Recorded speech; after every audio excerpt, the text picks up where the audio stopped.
చూస్ country delight, live better. ఇప్పుడే country delight యాప్ని download చేసుకోండి. Welcome to Suman TV. Kavitha రాసిన లెటర్పై ఇప్పుడు రాజకీయాల్లో అతిపెద్ద చర్చ జరుగుతోంది. ఎందుకు కవిత కేసీఆర్కి ఇలాంటి లెటర్ రాయాల్సి వచ్చింది? నిజంగా కవిత రాసిన లెటరేనా అనేది పక్కన పెడితే, కవిత రాసిందనే కన్ఫర్మేషన్ కూడా దాదాపు బయటకు వస్తుంది. ఎవరు లీక్ చేశారు అనేది అదొక సబ్జెక్టు. అయితే కవిత రాసిన లేఖలో చాలా కీలకమైన అంశాలు ఉన్నాయి. అవి బయటికి కనిపించనివి. అవి కేసీఆర్కి, కేటీఆర్కి, హరీష్ రావుకి, పార్టీలో ఉన్న నాయకత్వానికి చాలా స్పష్టంగా అర్థమయ్యే ముచ్చట్లవి. ఎందుకు కవిత ఇంత అసంతృప్తిని వెలగక్కింది పార్టీ పైన? ఎందుకు కవిత వరంగల్ సభ పైన ఇన్ని విమర్శలు చేసింది? తండ్రినే ఏకంగా కేసీఆర్నే ఎందుకు ప్రశ్నించాలనుకుందనేది ఇప్పుడు అతిపెద్ద పాయింట్. చాలా సింపుల్గా చెప్పాలంటే, మామూలుగా బీఆర్ఎస్ లోకల్ గ్రామాల్లో ఉండే కార్యకర్తకు అర్థమయ్యేటట్టు చెప్పాలంటే, కవితకి బీఆర్ఎస్కి మధ్య గ్యాప్ పెరిగింది. ఇది కన్ఫామ్, చాలా స్పష్టంగా కన్ఫామ్ చేయాల్సిందే. చాలామంది అంటున్నారు రాజకీయాల్లో లేదు ఆమె వాళ్ళ పార్టీలో అట్లే ఉంటుంది అనుకోవచ్చు, కానీ చాలా స్పష్టంగా అర్థమవుతుంది. కవితకి ఫామ్ హౌస్కి మధ్య కూడా గ్యాప్ పెరిగింది, కవితకి బీఆర్ఎస్ భవన్కి మధ్య కూడా గ్యాప్ పెరిగింది. ఈ గ్యాప్ని ఫిల్ చేయలేని స్థాయికి పెరిగిపోయింది, అది ఒక అగాధంలా మారిపోయింది అనేది చాలా స్పష్టంగా అర్థమవుతుంది. అయితే కవిత ఎందుకు బహిరంగంగా ఈ లెటర్ని ఈ లెటర్ని ఎందుకు లీక్, కవిత రాసిన లెటర్ ఎందుకు లీక్ అయింది అంటే, ఎవరు లీక్ చేసిన పక్కన పెడితే, మొట్టమొదట కవిత కోరుకుంటుంది ఏంటంటే, పార్టీలో నాకు సరైన ప్రాధాన్యత లేదు అన్నది కవిత మొదటి వాదన. ఫస్ట్ మనం ఒకటి తీసుకుంటే, పార్టీలో ప్రాధాన్యత లేదు, పార్టీలో ప్రాధాన్యత మొదటి కారణం. ఎందుకంటే చాలా స్పష్టంగా మొన్న వరంగల్ సభ తర్వాత, ఏప్రిల్ 27న జరిగిన వరంగల్ సభ తర్వాత పార్టీ నాయకత్వం పూర్తి స్థాయిలో కేటీఆర్ చేతుల్లోకి వెళ్తుందని ఒక చర్చకు తెరలేసింది. కేటీఆర్ చేతుల్లోకి పార్టీ నాయకత్వం వెళ్తే, కేటీఆర్ నాయకత్వంలో అంటే కేసీఆర్ ఎవరైతే పార్టీ నాయకత్వాన్ని అప్పగిస్తాడో ఆ నాయకత్వంలో పనిచేయడానికి నేను సిద్ధంగా ఉన్నానని హరీష్ రావు కూడా చాలా స్పష్టంగా విలేకరుల సమావేశంలో ఓపెన్గా చెప్పేశారు. సో ఒకవేళ పార్టీ కేటీఆర్ నాయకత్వంలోకి వచ్చినా, పార్టీలో నెంబర్ 1, నెంబర్ 2 స్థానాల్లో ఎవరుంటారు? అయితే కేటీఆర్ నెంబర్ 1లో ఉంటాడు. కేటీఆర్ నెంబర్ 1 స్థానంలో ఉంటే ఆటోమేటిక్గా హరీష్ నెంబర్ 2 స్థానంలో ఉంటాడు. లేదంటే హరీష్ నెంబర్ 1 స్థానంలో ఉండనుకోండి, ఆటోమేటిక్గా కేటీఆర్ నెంబర్ 2 స్థానంలో ఉంటారు. అంటే పార్టీలో నేను ఉండాలనుకున్న స్థానంలో నేను ఉండలేకపోతున్నాను అనేది కవిత మొదటి వాదన. రెండోది వచ్చేసి, పార్టీలో నాకు సరైన విలువ లేదు అని కవిత మొదటి నుంచి భావిస్తున్నట్టుగా తెలుస్తుంది. ఎందుకంటే లిక్కర్ స్కామ్ కేసు కావచ్చు, లిక్కర్ స్కామ్స్ కేసులో కవిత జైలుకి వెళ్ళింది. అది బీజేపీ తన పైన, బీఆర్ఎస్ పార్టీ పైన రాజకీయ కక్ష తీర్చుకుంది అనే ఒక చర్చ జరిగింది రాజకీయంగా. ఈ సమయంలో బీజేపీని టార్గెట్ చేయడం మానేసిన కేసీఆర్, అంటే అంత పెద్ద సభలో బీజేపీని టార్గెట్ చేయలేకపోయారు, బీజేపీ పైన విమర్శలు చేయలేకపోయారు. ఫలితంగా నాకు ప్రాధాన్యత దక్కలేదు, నా అరెస్ట్కి ప్రాధాన్యత దక్కలేదని కవిత భావిస్తున్నట్టు తెలుస్తుంది.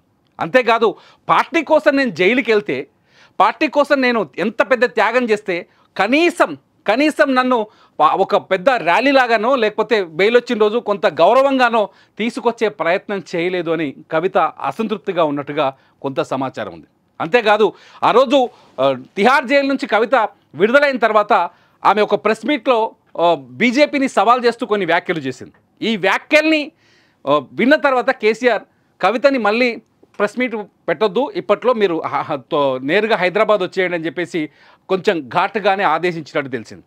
ఈ అన్ని కారణాలు కూడా కవితని నాకు పార్టీలో ప్రాధాన్యత లేదు, నేను మామూలు కార్యకర్తగానే ఉంటున్న పార్టీలో, నేను మా సామాన్య కార్యకర్తగానే ఉంటున్నానే ఒక ఫీలింగ్లోకి కవితని తీసుకుపోతున్నట్టుగా సమాచారం. అందుకే కవిత నాకు పార్టీలో ప్రాధాన్యత కావాలని బలంగా పట్టిందని తెలుస్తోంది. అందుకే ఇటువంటి లేఖ కేసీఆర్కి రాసినట్టుగా కొంత సమాచారం అంతోంది. ఎట్ ది సేమ్ టైం కవిత ఇంకో విషయం చెప్పింది, సభ నిర్వహణ సరిగ్గా లేదు, సభలో ఏదైతే ధూమ్ధామ్ ఉందో ధూమ్ధామ్ సరిగ్గా నిర్వహించలేదు. అట్లాగే పార్టీకి మొదటి నుంచి 2001 నుంచి పనిచేస్తున్న నాయకులకి సరైన విలువ ఇవ్వలేదు, సభలో వాళ్ళతో మాట్లాడించాల్సింది కేసీఆర్ స్పీచ్కి ముందు అని ఇంకో పాయింట్ రైజ్ చేసింది. దీనివల్ల కవిత ఏం చేస్తుందంటే, పార్టీలో చాలామంది అసంతృప్తిగా ఉన్నారు, నాలాగా ఆలోచించే వాళ్ళు చాలామంది అసంతృప్తిగా ఉన్నారు, కాబట్టి వాళ్ళందరికీ ప్రాధాన్యత దక్కలేదు అనే భావనని కేసీఆర్ ముందుకు తీసుకెళ్లే ప్రయత్నం చేసినట్టు తెలుస్తుంది. అంటే నాకు కూడా ప్రాధాన్యత లేదు, నాలాంటి వాళ్ళకు కూడా ప్రాధాన్యత లేదు. ఈ మాట వల్ల కవిత పార్టీలో అసంతృప్తిగా ఉన్న నాయకుల్ని తన వైపు తిప్పుకునే ప్రయత్నం చేస్తున్నట్టుగా చాలా స్పష్టంగా అర్థమవుతుంది. ఇక మూడో పాయింట్కి వస్తే, కవిత ఎప్పుడైతే జైలుకి వెళ్ళొచ్చిందో 8 నెలల పాటు ఆమె జైల్లో ఉంది. జైల్లో ఉన్నంత కాలం కనీసం కేసీఆర్ ఒక్కసారి కూడా జైలుకు వచ్చి తనని పరామర్శించలేదు. దీనివల్ల పార్టీలో నాకు ప్రాధాన్యత లేదు అనే మెసేజ్ కార్యకర్తల్లోకి వెళ్ళిపోయిందనే బాధలో కూడా ఉంది. మొత్తంగా కవిత పార్టీలో బీఆర్ఎస్ పార్టీలో నాకు ప్రాధాన్యత లేదు అనే నిర్ణయానికి వచ్చిన తర్వాతనే పార్టీతో అటో ఇటో తేల్చుకోవాలనే నిర్ణయం తీసుకున్నట్టుగా తెలుస్తుంది. ఈ నేపథ్యంలోనే వరంగల్ సభని ఆధారంగా చేసుకొని కవిత ఖచ్చితంగా కేసీఆర్ దృష్టికి తన మనసులో ఉన్న భావనను తీసుకెళ్లే ప్రయత్నం చేసినట్టుగా ఈ లెటర్ ద్వారా మనకు చాలా స్పష్టంగా అర్థమవుతుంది. పార్టీలో పూర్తి స్థాయిలో కవిత అసంతృప్తిగా ఉంది. అంతేకాదు కవితకి కేసీఆర్కి మధ్య గ్యాప్ బలంగా పెరిగిందని తెలుస్తోంది. ఎట్ ది సేమ్ టైం కవితకి కేటీఆర్కి మధ్య కూడా చాలా గ్యాప్ ఉందని తెలుస్తోంది. ఇప్పటికే కేసీఆర్ కవితతో మాట్లాడలేదు, టచ్లో లేరు అని ఒక ప్రచారం అయితే బీఆర్ఎస్ వర్గాల్లో వినిపిస్తోంది.